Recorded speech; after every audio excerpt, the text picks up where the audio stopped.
Boa noite, caros alunos e ouvintes. No ar, mais um programa Culturas e Identidades com Loriel Rocha. O tema do nosso programa de hoje será o nome do país Brasil. Para tanto, nós vamos utilizar como fonte documental uma obra que é publicação nossa do IMUB, chamada A Ilha Brasil. Ela foi publicada na série Cadernos da Tradição, História e Identidade dos Povos de Língua Portuguesa, em 2014.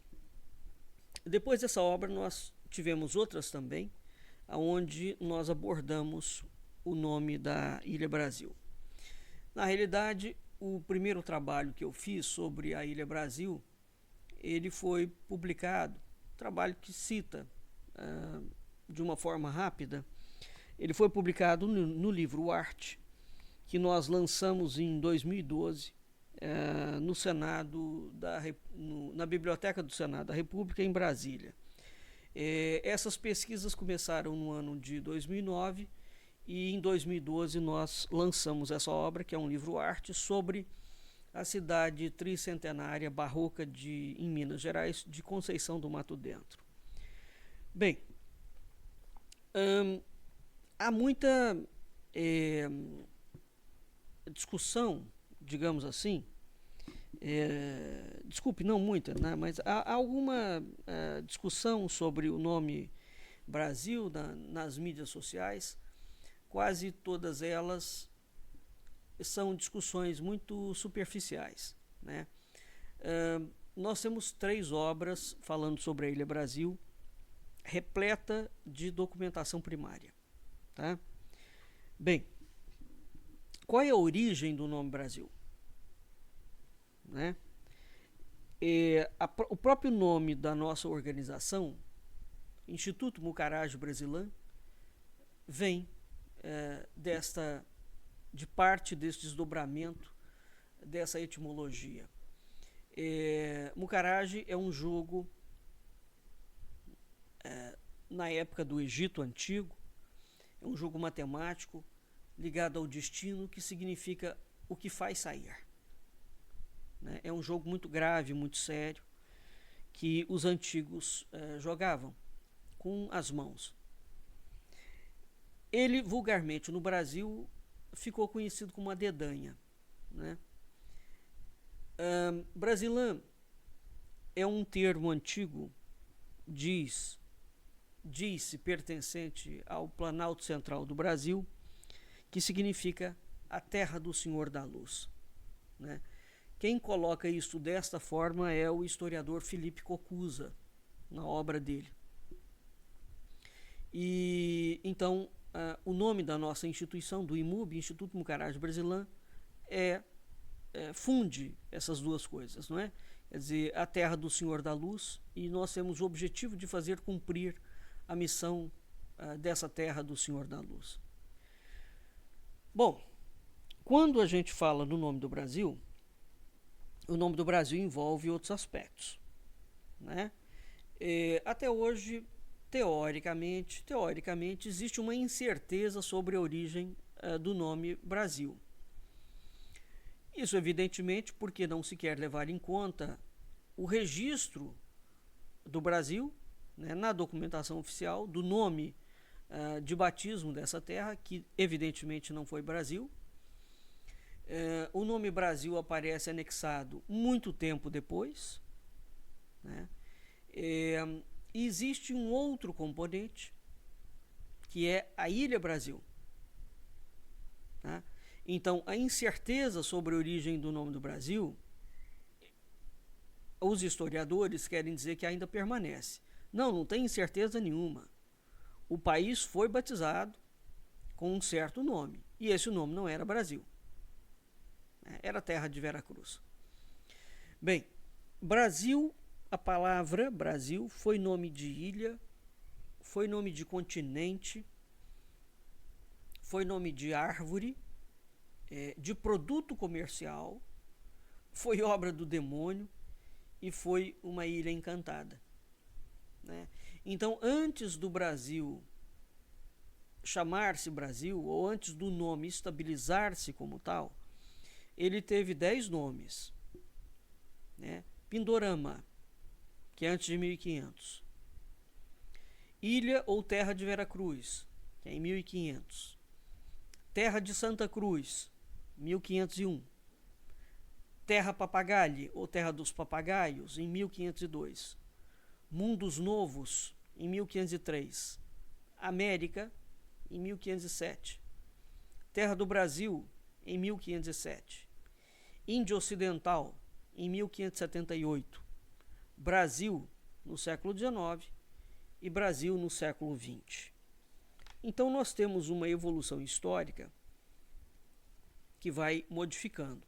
Quando nós vamos estudar o nome da ilha Brasil, né, ou do Brasil na cartografia, a palavra Brasil está presente na cartografia pré-lusitana. Tá? Gustavo Vargas Martins, por exemplo, afirma que o nome Brasil aparece em vários mapas pré-colombianos desde 883 depois de Cristo, inclusive mapas árabes, né?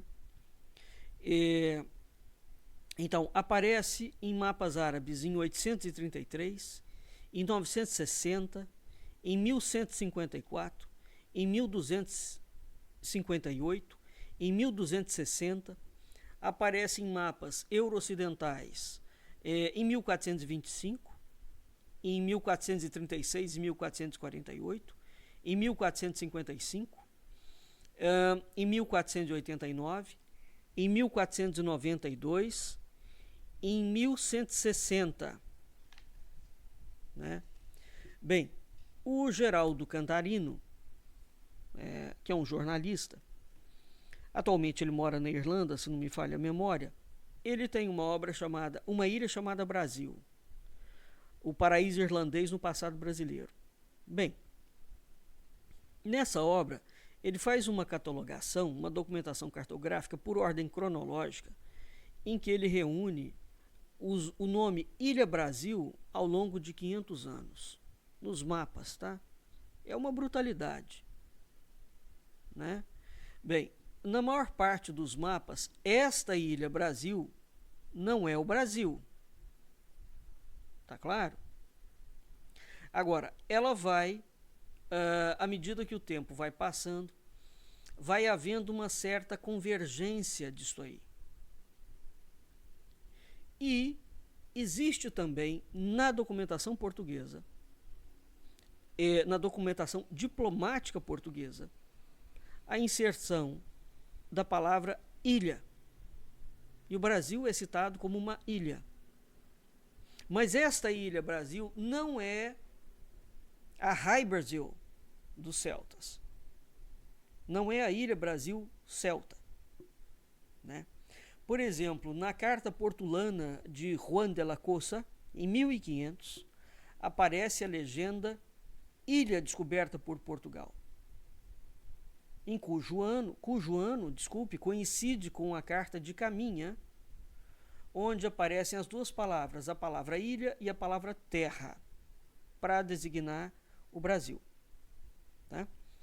Bem, sobre a palavra ilha e a palavra terra, é preciso ter uma atenção para a importância que ambas as palavras adquirem dentro do direito, né, naquela altura, e, portanto, há uma situação geopolítica das coroas de Castela e de Aragão na disputa do Atlântico, que foi garantida através de bulas papais de doação, né, que tinham princípios muito claros,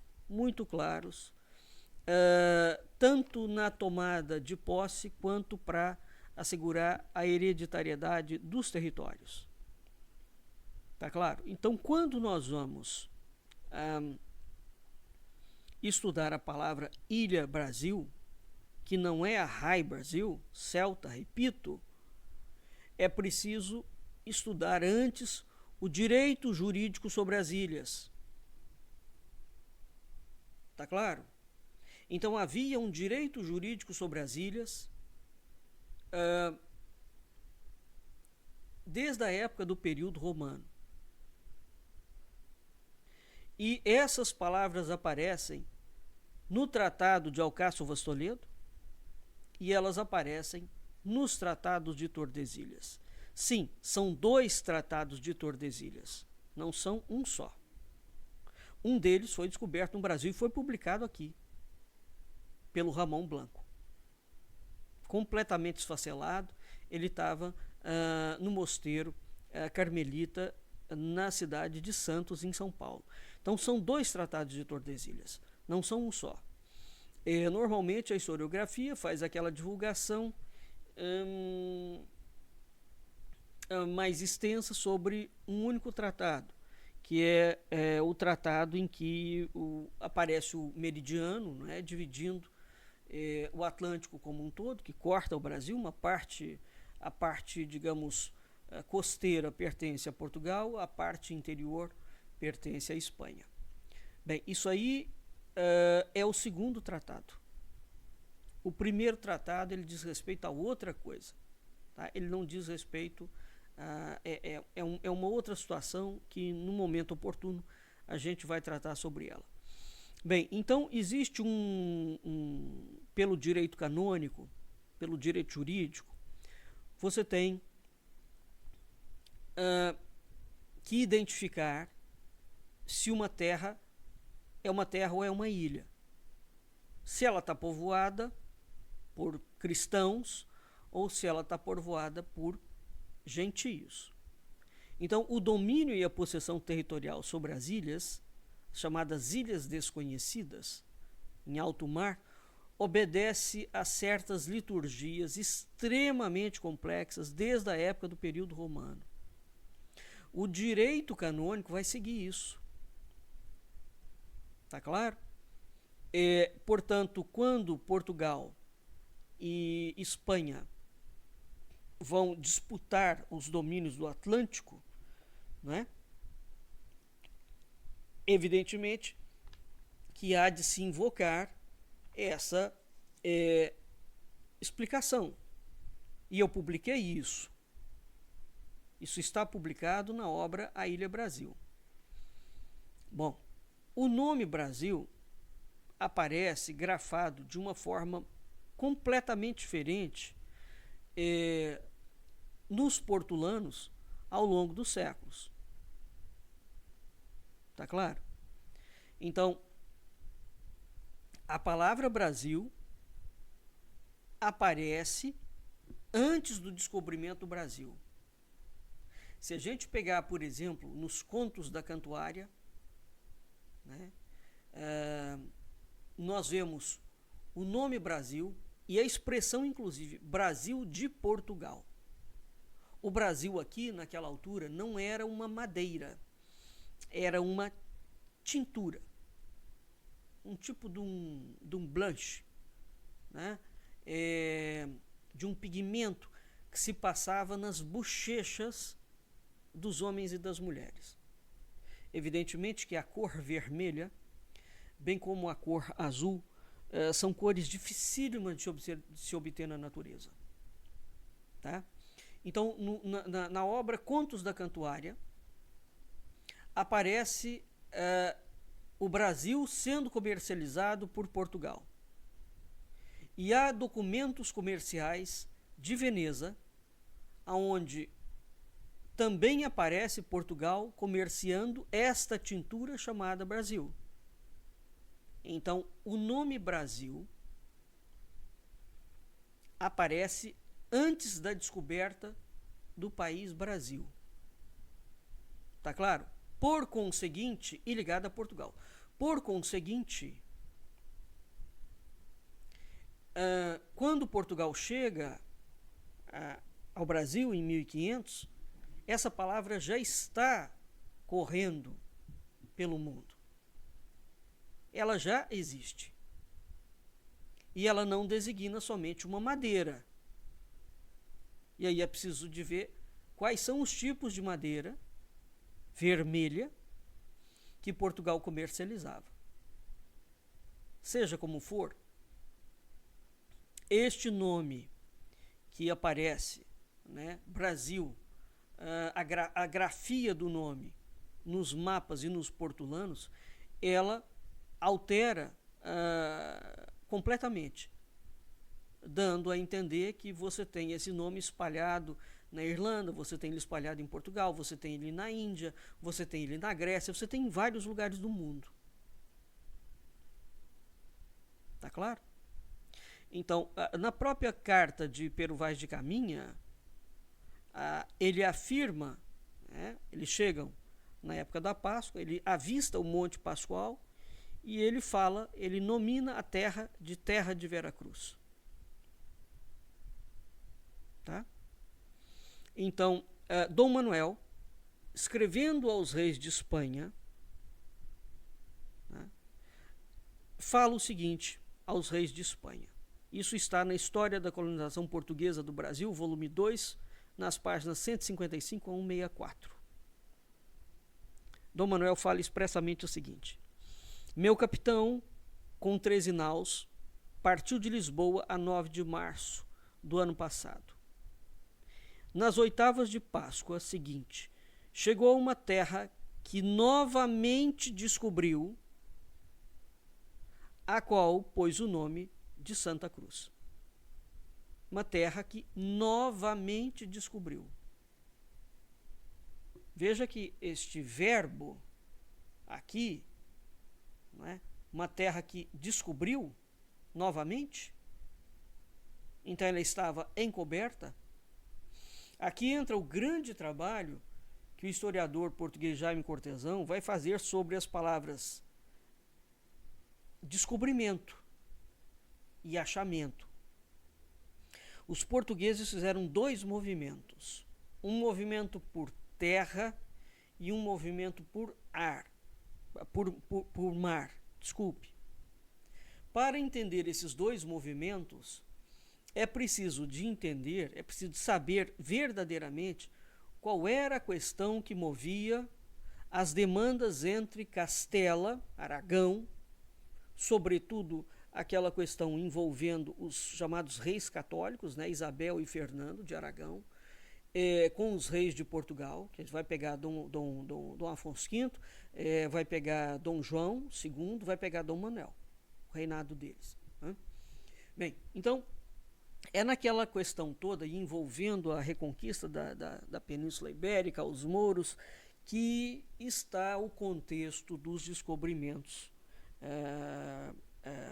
marítimos. Né? Bem, então veja, voltando aqui, para Dom Manuel é preciso entender o seguinte: nenhum capitão, nenhuma frota, há uma liturgia na nominação, tá certo? Pedro Álvares Cabral não poderia ter anotado aquele nome, sequer Monte Pascoal, porque quando ele vê o monte, ele fala, é o Monte Pascoal. Para quem não entende da liturgia da historiografia, um escrivão não pode simplesmente dar nome às coisas. A nominação ela tem que ser uma autorização régia. Isso equivale a dizer que quando a esquadra de Cabral vem, ela já vem autorizada a fazer o batismo, a fazer a nominação. De modo que quando Dom Manuel veja, quando ele escreve aos reis de Espanha, ele fala que chegou a uma terra, ele não fala em ilha, que novamente se descobriu. Essa frase é extremamente enigmática. E aí é preciso de estudar o contexto dessa frase dentro do contexto do Tratado de Tordesilhas, dos dois tratados de Tordesilhas. E aí é preciso voltar também ao entendimento do direito canônico, do direito jurídico, o que significa terra, o que significa ilha. Mas o fato é, por nominação régia, trata-se de Santa Cruz. Tá?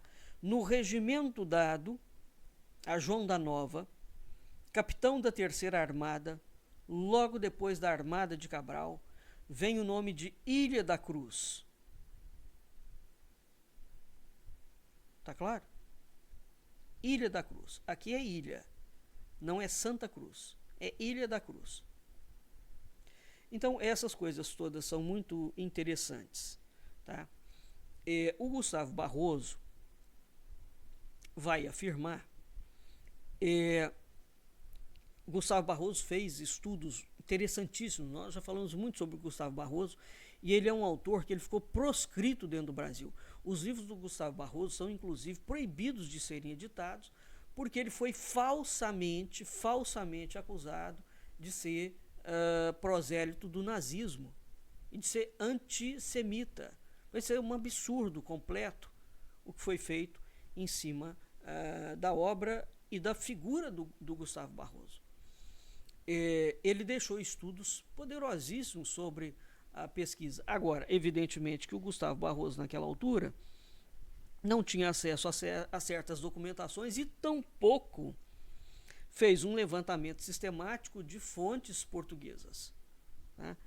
De modo que aquilo que o Gustavo Barroso apresentou tem muita validade, outras coisas são refutadas, e muitas das coisas que o Barroso trouxe como dado, a gente tem que acrescentar esses dados, certo?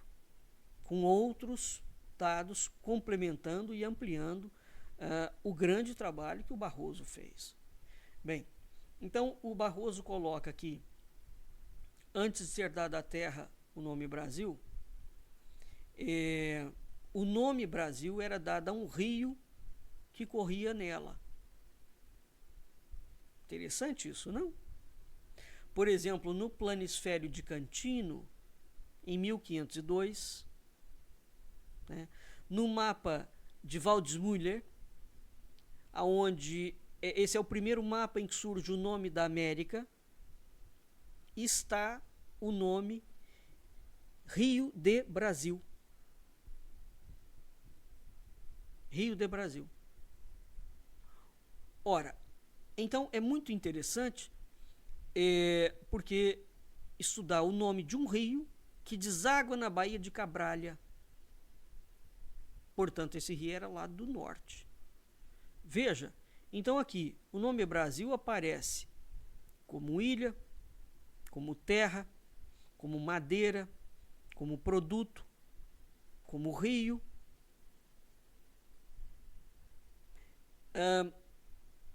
São muitas grafias diferentes, são muitas etimologias diferentes, né? São muitos sentidos diferentes. Acontece que este rio, chamado Rio de Brasil, né, é repetido em 1508, na edição de Ptolomeu, e ele aparece com grafia diferente. Ora ele aparece escrito com Z, ora aparece escrito com S. Então é preciso se notar que está escrito Rio de Brasil, não é Rio do Brasil. Então é de se presumir que seja o rio em cujas margens se achou a primeira madeira vermelha, né? Como consta no mapa anônimo de Kunstmann, de 1505. Vamos lembrar o seguinte: logo que o Cabral volta, em 1501, tá? Uma corporação judaica dirigida por Fernão de Noronha, ou Fernando de Noronha, como queiram, vem ao Brasil, volta ao Brasil, para ter acesso à exploração comercial do pau-brasil. Ele vem mandatado para isso. E ele tem um monopólio por 30 anos da exploração do pau-brasil. Vamos entender aqui que nós estamos diante de um enigma, que pelo seguinte: os portugueses chegam teoricamente em 1500. Ok. A esquadra de Cabral fica pouquíssimos dias e vai para a Índia. Segue. Como se aquilo fosse uma descoberta, absolutamente tivesse aqui para fazer um negócio que ele tinha que fazer, trouxe padrão, os chamados padrões do descobrimento, aquelas pedras enormes, fincou um padrão, rezou uma missa, tomou posse e pronto, está indo embora. Rapidamente, que é uma coisa completamente diferente, por exemplo, quando Colombo chega às Américas, ele fica um tempão lá. Cabral não. Cabral vem ao Brasil, igual um foguete, escreve, chegamos, tá aqui, vem o mestre João Faras, que é o escrivão oficial da coroa, não é Pero Vaz de Caminha, inclusivamente o documento de Pero Vaz de Caminha fica, não é descoberto até o século XVIII, XIX. É preciso estar atento a isso. Esse documento não existia, né? A carta de Pero Vaz de Caminha, o que vai existir é a carta do mestre João Faras. Na carta do mestre João Faras, ele cita claramente, ele se refere ao rei Dom Manuel e fala: mande Vossa Alteza pedir o mapa antigo de Pero Vaz Bisagudo, porque o mestre João Faras, ele fica a carta inteira falando sobre a localização astronômica daquela terra que foi descoberta. E ele pontua a terra a 17 graus. Curiosamente, essa angulagem, 17, é o número da arcatura ontogenética da nação portuguesa. Portugal gira em torno do nome 17. A carta do mestre João vai fazer referência a isso, né? O mestre João e o número 17. Bem, então existe essa palavra rio. Em 1505, Dom Manuel, que era o rei, né, ainda não aplica a palavra Brasil ao país que foi descoberto. Tá? Então, será Terra de Santa Cruz, Terra Nova, Novo Mundo, mas não existe essa associação.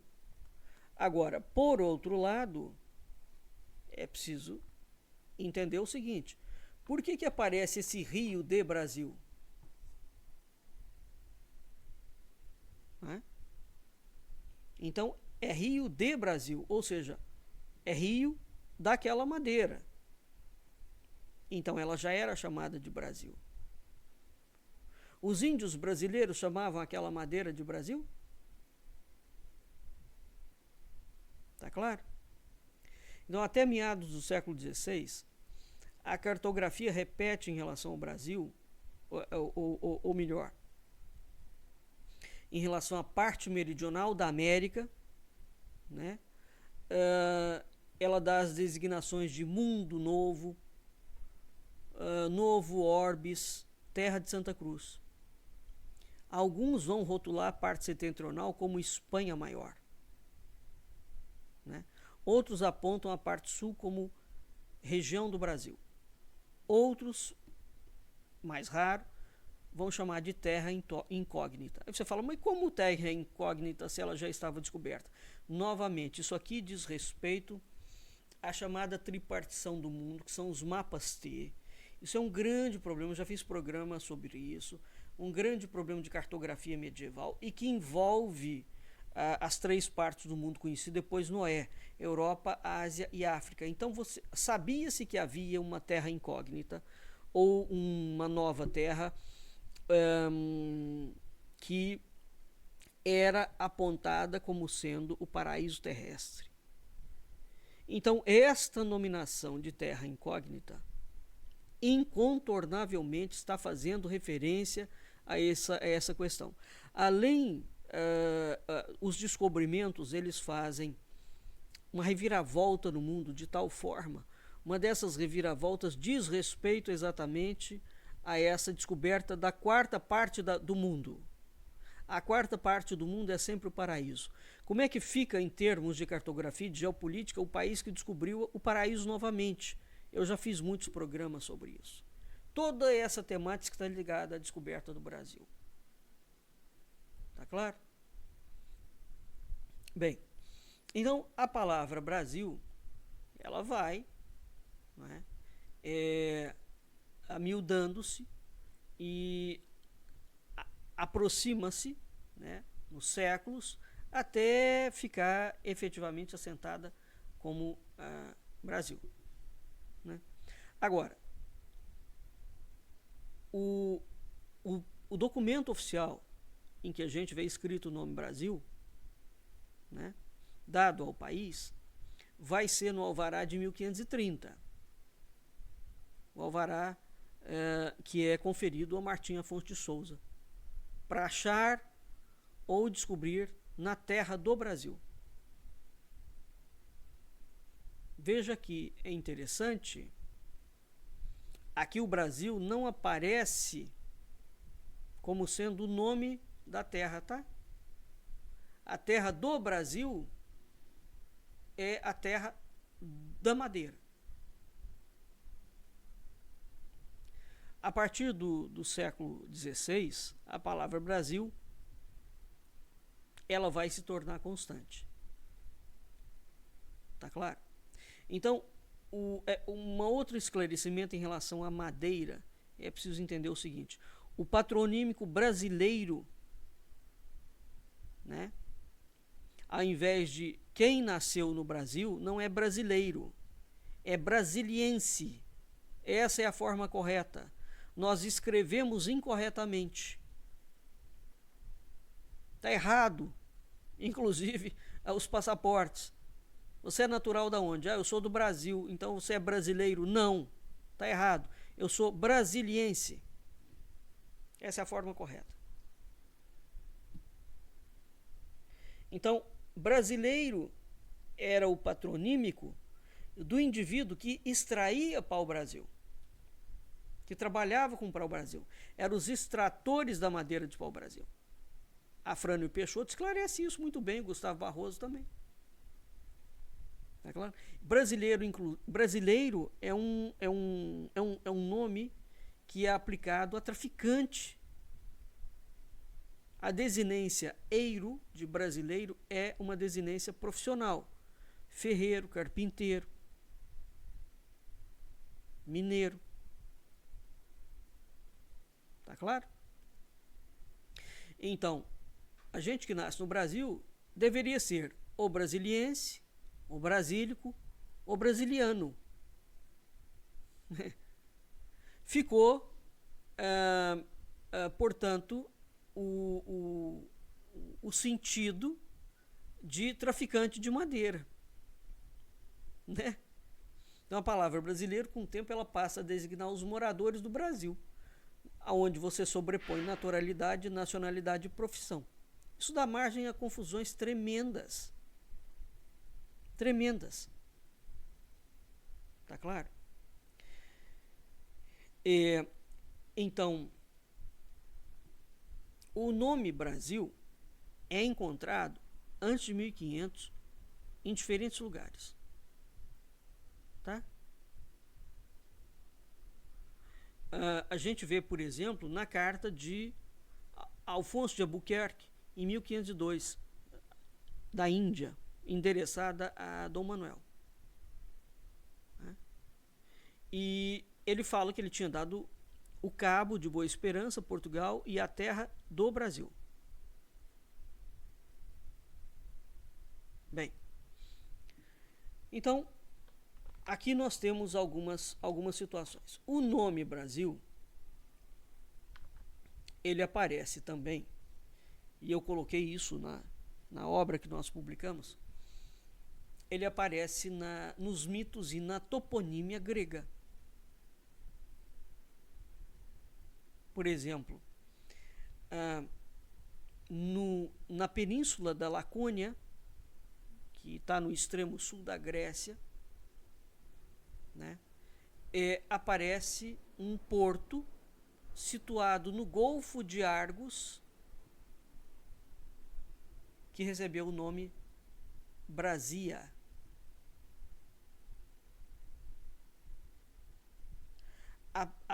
Essa península da Lacônia, curiosamente, ela representava uma miniatura de toda a América do Sul. O nome Homero chama a Lacônia, o antigo nome, né, da Lacônia dado por Homero é Lacedemone, né? E esse nome se deve ao herói Laco ou Lacedemone. Tá claro? Segundo os etimólogos, Lacus ou lacuna é um vale profundo rodeado por montanhas, pelo qual corre o rio Eurotas. Tá? Pausanias também vai falar sobre os habitantes da Lacônia. Né? Então, o nome Brasil tem a origem numa palavra semítica BRZL, brz, que significa ferro. Né? Essa afirmação é feita pelo professor Cyrus Gordon. Tá claro? E ele fala que esse nome tem um significado micênico do verbo Brasis. Ele aparece citado nos estudos da Fenícia. Tá claro? Bom, ele vai aparecer na Teosofia de Helena Blavatsky, em que afirma, aqui já num sentido mais espiritualista, né, que faz afirmações sobre a ilha sagrada, ou chamada Ilha Imperecível, ou Ilha Afortunada. O fundador da eubiose, o professor Henrique José de Souza, que tem um trabalho muito sério, ele identifica essa ilha sagrada ou a ilha imperecível, né, como sendo o Brasil. Né? O Felipe Cocuza vai ter um trabalho muito grande, né, em relação a isso também. Nós vamos ver esta palavra, Brasil, também na tradição indígena brasileira. Nós vamos ver essa palavra na tradição indiana, né? Porque ela tem um sentido, ela tem etimologias convergentes, do germânico brasa, do celta bras, prende-se ao hebraico bracha, no sentido de bênção, e pende-se ao sânscrito brahma, da raiz brit, expandir, irradiar, brilhar, né, com o sentido de Deus, de bênção, de suprema ventura. Portanto, Ilha Brasil quer dizer ilha abençoada. Né? De onde vem, né, dessa raiz de Brahma, de expandir, de brilhar, Brasilã, a terra do Senhor da Luz, vem disso. Tá claro? Bom, nas matérias da Bretanha, então, o que aconteceu? Essa palavra, a gente viu que essa palavra Brasil, ela existe da Índia até as Américas, passando pela Grécia, hein? Então essa palavra já era conhecida. Já é consabido, é provado que Portugal já comerciava uma tintura, uma madeira de nome Brasil. Ponto. Nós temos um foral dado a Martinha, a Fernão de Noronha, para exploração do pau-brasil por 30 anos, e depois ele renovou ainda essa concessão. Então, o Fernão de Noronha foi o maior explorador de pau-brasil. Não foi a coroa portuguesa. e ele vendia e fazia comércio com ela. Bem, ficou assentado por a partir do século XIX, XVIII, uma lenda, e é uma lenda mesmo, que o nome Brasil vinha, portanto, da Rai Brasil da Bretanha. Veja, a Rai Brasil também é um nome onde o Brasil aparece. Mas este nome, a gente não pode dizer que o nome Brasil venha, a gente não pode afirmar isso com essa segurança, por todas essas razões que eu já falei aqui para vocês. A gente não pode afirmar que esse nome de fato seja o nome diretamente ligado às matérias da Bretanha. Tá claro? Porque isso é uma polêmica que ganha força, é uma vertente que ganha força, e no século XIX, com Capistrano de Abreu.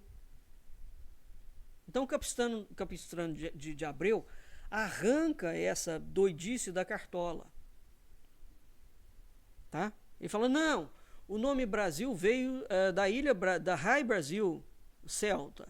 Ok, a Rai Brasil Celta, né, as matérias da Bretanha falam de uma ilha Brasil. Mas não se pode afirmar, como Capistrano de Abreu afirmou, não é, que o nome Brasil vem da tradição celta. Isso aí absolutamente não pode. O Capistrano forçou uma nota, aliás, o Capistrano fez muitas coisas erradas, o Van Hagen também, e são considerados os bambambãs da cocada preta dentro da historiografia nacional, né? Bem, aqui para finalizar, o nome Brasil atrelado ao pau e ao produto, portanto, né, em fontes de língua portuguesa, esse nome aplicado às espécies Cesalpina, que é o que a gente conhece como pau-brasil, né, embora houve uma alteração recente, e o pau-brasil não está mais classificado como Cesalpina echinata lam. Tá? Ele designa uma outra espécie. Bem, a Cesalpina é uma fabácea, né, do Velho e do Novo Mundo. Então, esse nome Brasil está aplicado à espécie de árvore ou à substância corante produzida por essas árvores. Esse nome tem uma multiplicidade de significados. Tá? Ele pode se referir, no mínimo, a 4 termos diferentes, que são os seguintes. Cesalpina Bonduc, que aparece já em 1462 com Dom Afonso V de Portugal. Preste atenção às datas. A Cesalpina Sapã, que aparece em 1499 com Álvaro Velho, né, e Dom Manuel I. A Cesalpina echinata, que aparece em 1502 no Planisfério de Cantino, e a substância corante propriamente dita em 1618 de Ambrósio Fernandes Brandão, e aparece em 1300 e pouco também como substância corante, como um blanche, do Brasil de Portugal nos Contos da Cantuária. Tá certo? Bem, então o período coberto pelo nome Brasil, no mínimo nessas 4, então você tem madeiras distintas e a gente tem um produto, uma substância corante. A gente tem ela do século XIV ao século XVII. Tá bem? Isso nos dá uma ideia realmente da complexidade desses trabalhos, né? Em 1462, a referência a Cesalpina Bonduc Isso aparece num documento de Dom Afonso V, que foi o 12º rei de Portugal, que tinha como cognome o africano, né, pelas conquistas dele no norte de África. Esse rei é o rei que está convivendo ou vivendo ao mesmo tempo, no mesmo período, dos reis católicos, Isabel e Fernando. Depois o seu filho, Dom João II, é aquele que vai matar pessoalmente o grão-mestre da Ordem de Cristo, né? E Dom João II é o sujeito que faz várias investidas pelo Atlântico adentro, né? E Dom Manuel é teoricamente o rei, teoricamente não, é o rei em cuja governação existe, digamos, o lançamento oficial dos descobrimentos, e o Brasil é descoberto, né, no reinado de Dom Manuel I. Bem, então,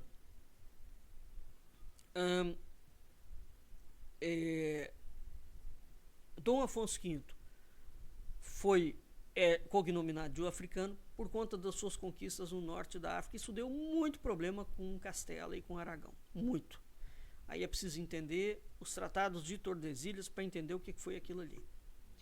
Ele é filho do rei Dom Duarte, né? Ele sucede a Dom Duarte em 1438. Ele tinha 6 anos só quando o pai morreu. Então, por ordem paterna, a regência é atribuída à mãe de Dom Afonso, que é Dona Leonor de Aragão, né? Mas essa regência passa para o tio dele, que é Dom Pedro, que é o Duque de Coimbra. Bem,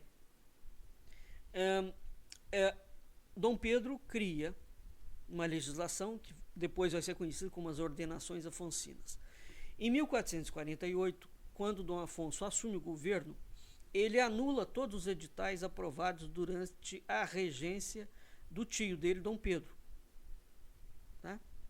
E com o apoio do tio homônimo, Dom Afonso I, Duque de Bragança, ele declarou Dom Pedro inimigo do reino. E tem, em razão disso, existe uma batalha famosa em Portugal, que é a chamada Batalha da Alfarrobeira. Tá? Bom, Dom Afonso V tem uma política de expansão, né, ou de conquista do norte da África, que tinha sido iniciado por seu avô Dom João I, que é o fundador da dinastia de Avis, né, com a conquista de Ceuta. Vamos lembrar que nesse período, em 1453, nós temos a queda de Constantinopla. Então, esse período na Europa é um período muito efervescente. Tá claro?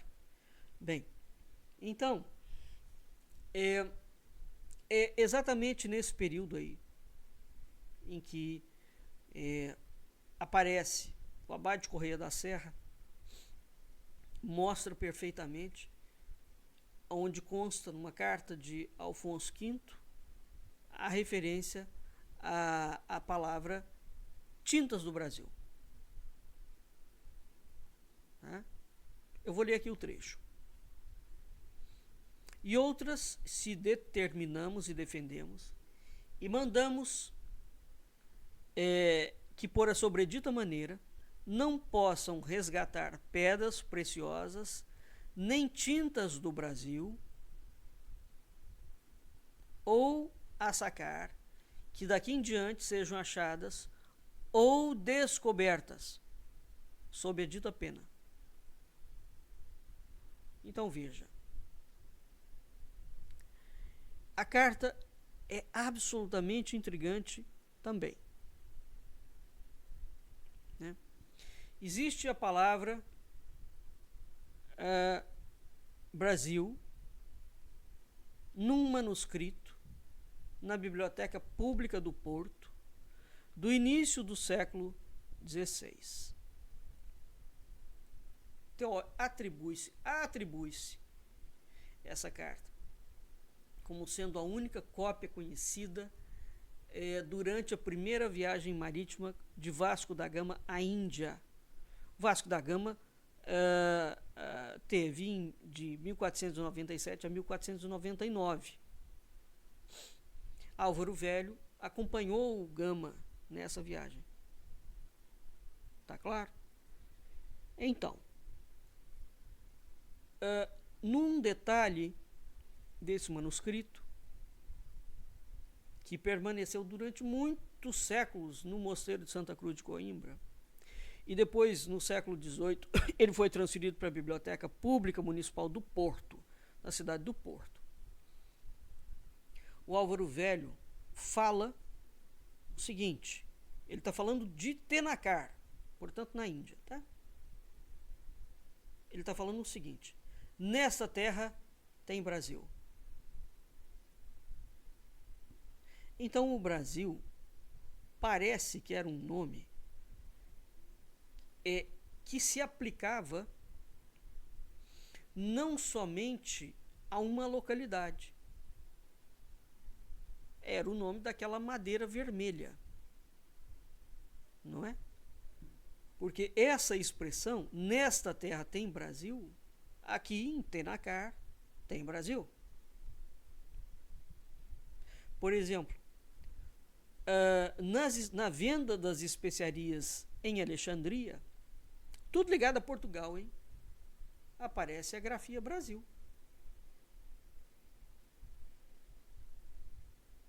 Isso é a lista das especiarias vendidas em Alexandria.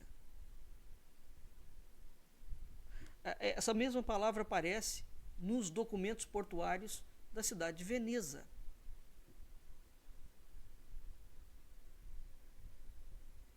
Tenakar era uma terra de cristãos e o rei é cristão. Tá? Então, o reino de Calicut, que é um reino muito famoso, estava perto, estava a 40, perto, mais ou menos, perto, claro que não, estava a 40 dias de Tenakar. Tá? Então, é falado que em Tenakar tem muito Brasil. E que faz um vermelho muito, muito precioso, muito fino. Tá? Então, veja, nós vamos ficando por aqui, mas deu para, creio, para trazer aqui para vocês, que a palavra Brasil, ela é extremamente complexa e ela aparece em diferentes grafias, em diferentes situações, em diferentes lugares do mundo, Grécia, Índia, Irlanda, Veneza, Egito, e vai por aí afora. Então, o dizer que não há explicação para a origem do nome Brasil, e tampouco afirmar que não se sabe qual era o nome do Brasil pela documentação portuguesa, bom, isso é de fato uma pilhéria, é um embuste, é uma irresponsabilidade tremenda, porque o nome é o nome que o rei dá. E o rei Dom Manuel chama Santa Cruz. Ponto final. Aonde e por que razão vai aquele nome Brasil, né? Depois se sobrepor ao nome de batismo, isso é outro detalhe. É outro detalhe. Mas que o Brasil não chama Brasil, não chama e não se pode simplesmente deitar fora a documentação. Tá? Porque os documentos existem. É simples assim. Tá bem? Bem, nós vamos ficando por aqui e até o nosso próximo encontro.